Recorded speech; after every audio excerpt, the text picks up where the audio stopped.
On July 20th, 1973, one of the strongest, fastest, most disciplined men alive died from something as small as a headache pill. Bruce Lee was only 32 years old, in peak physical condition, a global icon, untouchable, or so the world believed. But the timeline of his final hours reveals details most people never hear about. Details that raise one haunting question.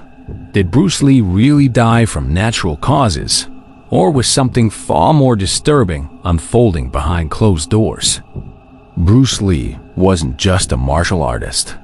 He was redefining cinema, philosophy, and human physical limits. Yet his final day unfolded like a quiet mystery, a day filled with routine meetings, casual conversations, and subtle warning signs that only made sense later. For over 5 decades, doctors, historians, and fans have tried to reconstruct what truly happened. Tonight, we follow that timeline, minute by minute. Official reports stated Bruce Lee died from cerebral edema, a swelling of the brain. But that explanation never fully satisfied investigators or the public.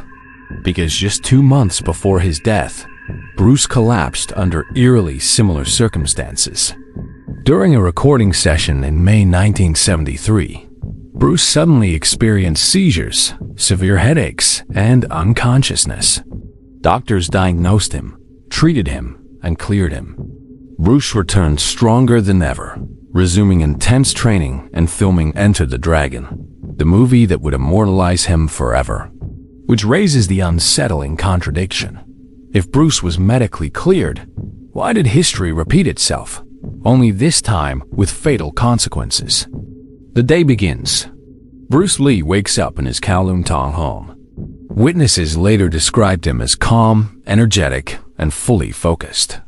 He eats breakfast, reviews scripts, and discusses future film projects with producer Raymond Chow. Nothing unusual, nothing alarming. By early afternoon, Bruce leaves for a business meeting regarding his next film, Game of Death. At this moment, Bruce Lee is planning his future. He has no idea this is the final day of his life.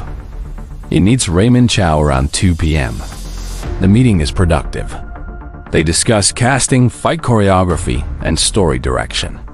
Reports suggest Bruce is enthusiastic, joking, and full of creative energy. But during the meeting, Bruce mentions feeling slightly unwell. Just fatigue, nothing serious. By late afternoon, Bruce decides to visit Taiwanese actress Betty Ting Pei to continue script discussions. This decision would become one of the most controversial and heavily scrutinized moments in martial arts history. Bruce arrives around 5 p.m. According to later testimonies, the atmosphere is casual. They talk about upcoming film scenes. They relax. They discuss business. Then, Bruce complains about a severe headache. Betty offers him a painkiller called Equigesic, a medication combining aspirin and muscle relaxants. Bruce accepts. This single decision becomes the center of decades of debate. Around 7:30 p.m., Bruce tells Betty he needs to rest. He lies down in her bedroom. He never wakes up. Hours pass. Bruce remains unconscious. Betty attempts to wake him. No response. Panic begins. She contacts Raymond Chow. Chow arrives quickly and immediately calls for medical assistance. Paramedics rush Bruce Lee to Queen Elizabeth Hospital. Doctors attempt emergency resuscitation, but Bruce Lee is pronounced dead later that night. The official cause, cerebral edema. But the story doesn't end there. Doctors reported Bruce's brain had swollen dramatically, nearly 13% larger than normal. Authorities linked the swelling to a possible allergic reaction to Equigesic. Case closed. But critics and researchers noticed troubling inconsistencies. Bruce had taken similar medications before without severe reactions. He was known for extreme dehydration during his training sessions. Some experts questioned whether heat stroke or overexertion played a hidden role. Others suspected rare metabolic conditions triggered by his intense physical lifestyle. Even today, Medical specialists still debate whether the official explanation fully accounts for the severity and speed of his collapse. Over time, several theories emerged. Some claim Bruce suffered from heat stroke, worsened by a surgery he reportedly had to remove sweat glands under his arms.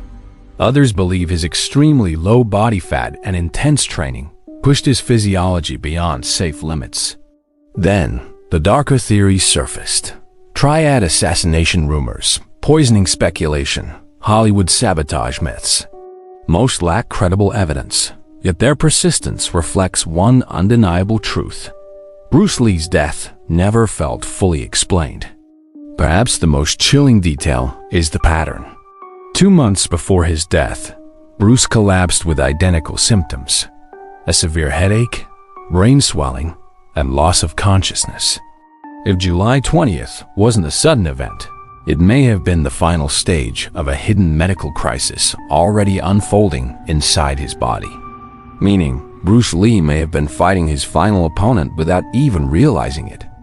Bruce Lee left behind more than films or martial arts techniques. He left questions, unfinished theories, and a legacy wrapped in mystery. His final hours remain one of entertainment history's most haunting, unsolved timelines. Was it an unpredictable medical tragedy, or a warning sign the world misunderstood?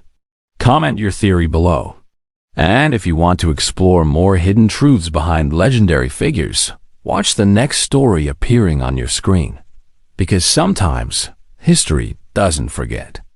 It just waits to be re-examined.